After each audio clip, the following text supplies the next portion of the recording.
Grand Talon, rice whiskey. 5 years in French and American oak, 1 year sitting in clay before it reaches the oak. This is the expression of the first rice whiskey from China. Hey whiskey aficionados, my name's Hayden Wood. Let's unveil Grand Talon rice whiskey and Grand Talon barrel-aged rice wine, created by Justin Zhang from Pearl Red Distillery in Guangdong, southern China.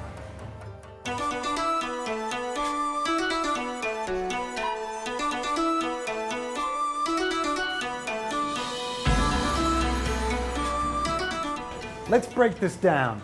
Grand, because if you're a first and you're brave enough to go first, you deserve the word grand in your brand. Talon is the claw of the dragon, and rice whiskey, well, there are some brands from Japan, some from Taiwan, but this is the first from mainland China. Let's dive in. Tonight we're switching things up. It's 2024, the year of the dragon, which is really apt for the Grand Talon scales on this bottle.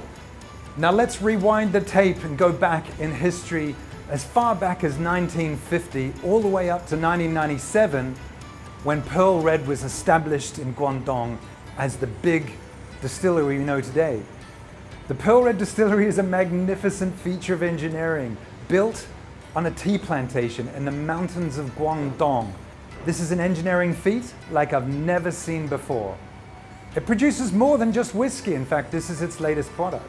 It produces rice wine, rice spirit, known as Meizhou, and there is a bit of a debate over whether barrel-aged spirit from rice is actually just barrel-aged Meizhou, or can we call it whiskey? I don't see an argument for to say it's not whiskey, to be honest.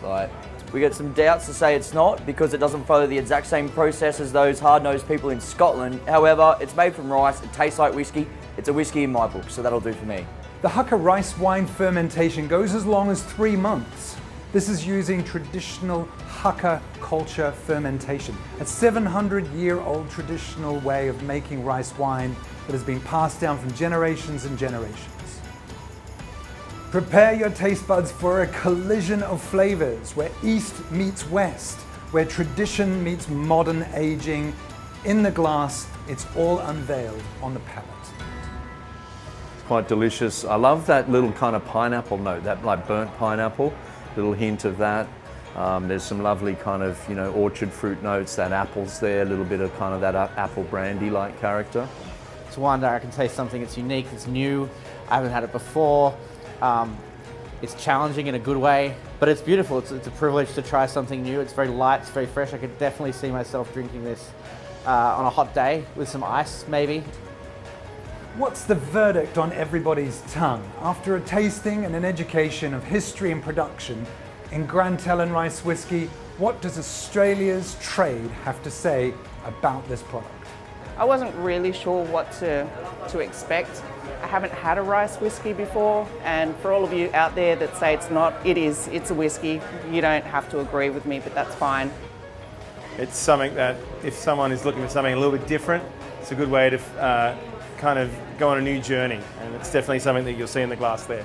Dining scene, I think it's a great opportunity to show them something different, something innovative, and that's definitely something we're trying to do at Redbird, so it kind of fits our ethos. Thanks for joining us at this grand tasting of Grand Talon rice whiskey and barrel-aged rice wine. My name's Hayden Wood. See you next time.